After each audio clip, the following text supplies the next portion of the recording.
गंगा मैया से साक्षात्कार, इसकी समरी मैं आपको बताऊंगी। शुरू करने से पहले आपसे गुजारिश है, मेरे चैनल को प्लीज़ सब्सक्राइब करें, अपने दोस्तों के साथ शेयर करें और लास्ट में एक कमेंट ज़रूर लिखें। तो चलिए शुरू करते हैं समरी। प्रस्तुत पाठ में लेखक डॉक्टर बरसाने लाल चतुर्वेदी गंगा मैया से साक्षात्कार यानी इंटरव्यू के माध्यम से भ्रष्टाचार, महंगाई और धर्म ढकोसलों पर व्यंग किया है। यानी इन्होंने ये जो भी इंटरव्यू है वो एक व्यंग है, एक कॉमेडी के रूप में है। लेखक गंगा से प्रदूषण के विषय में पूछता है और कहता है, आप में तो प्रदूषण समाप्त करने की शक्ति है। तो गंगा कहती है, जब देश का वातावरण ही प्रदूषित है तो मैं कैसे बच सकती हूँ। चरित्र पर संकट है। गंगा कहती है, अब चरित्र शब्दकोश उपदेश व मास्टरों के द्वारा कभी छोटे बच्चों को पढ़ाते समय सुनते हैं, अब तो वे सेवा ही परम धर्म के स्थान पर लोग मेवा ही परम धर्म कहने लगे हैं। तो गंगा जो है उसके अंदर कहते हैं कि सभी पापों को धोने की शक्ति है। तो इसी के ऊपर लेखक जो है वो क्वेश्चन कर रहा है व्यंग करके गंगा से कि आपके अंदर तो प्रदूषण को समाप्त करने की क्षमता है, आप तो लोगों के पाप भी धो देती हो, फिर भी आप मैली क्यों हो रही हो। तो गंगा कह रही है कि लोगों के अंदर अब चरित्र नाम की चीज जो है वो नहीं रही है।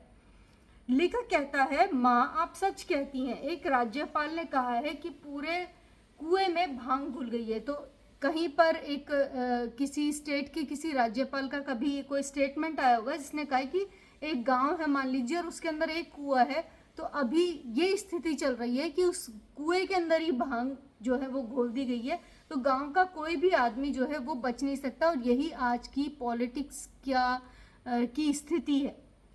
गंगा बोली, अब तो सत्य खत्म हो गया है। व्यापारी गलत काम करके मुझ में जब स्नान कर मुझे मलिन कर देते हैं। महंगाई, रिश्वतखोरी, पाशविकता बढ़ रही है। धर्म का व्यापार हो रहा है। राजनीति में पक्ष प्रतिपक्ष लड़ रहे हैं। दल के अंदर भी लड़ाई है। सब कारण अलग बताते हैं पर मुख्य कारण तो कुर्सी है। इसका स्वाद जिसे लग जाए वो इसके पीछे भटकता है, जैसे मजनू लैला के पीछे। तो गंगा है वो कह रही है कि आज के ज़माने में जो है सत्य यानी ट्रुथ जो है वो ख़त्म हो गया है। पॉलिटिक्स के अंदर भी देखें तो जो लोग गवर्नमेंट चला रहे हैं पक्ष के लोग, और जो एंटी हैं, जो प्रतिपक्ष के अंदर है, वो लोग भी आपस में लड़ते रहते हैं। इसके अलावा देखें, अगर आप उस एक पार्टी, पॉलिटिकल पार्टी के अंदर भी देखोगे तो क्या है, उसके अंदर भी लोग आपस में एक दूसरे से लड़ रहे होते हैं, असंतुष्ट होते हैं।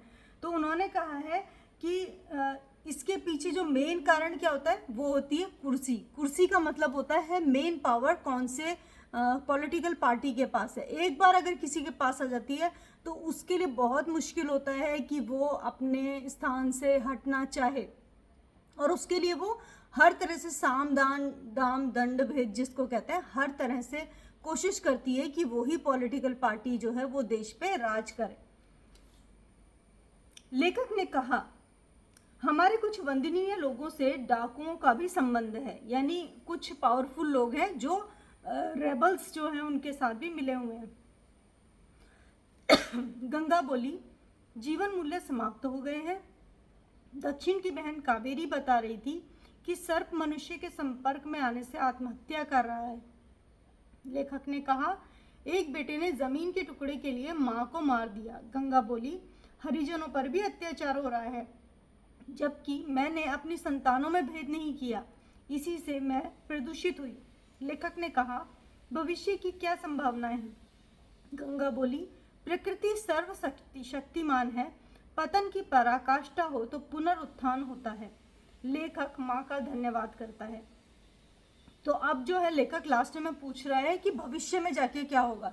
तो ये आप भी जानते हैं, नेचर जो है उसने अपने रूल्स सेट किए हुए हैं और उसके अकॉर्डिंग कोई भी जब उत्थान की ओर जाता है यानी ऊपर उठता है तो उसका एक पीक टाइम आता है और उस पीक के बाद उसे नीचे आना ही होता है। तो अगर मनुष्य जो है वो नहीं संभला और उसने अपनी ये हरकतें जो है वो जारी रखी कि अपने कर्तव्यों का पालन नहीं किया, सत्य बोलना जो है वो छोड़ दिया बिल्कुल ही, और केवल अपने जो उनको लालच है, लोभ है, उसके पीछे ही पड़े रहे, तो एक दिन जो सोसाइटी है या ये जो सभ्यता है वो नष्ट होगी और वापस से सभ्यता आरंभ होगी। तो इसी के साथ ये समरी समाप्त होती है। आशा करती हूँ आपको अच्छी लगी होगी। मेरे चैनल को प्लीज़ सब्सक्राइब करें, दोस्तों के साथ शेयर करें और एक कमेंट ज़रूर लिखें।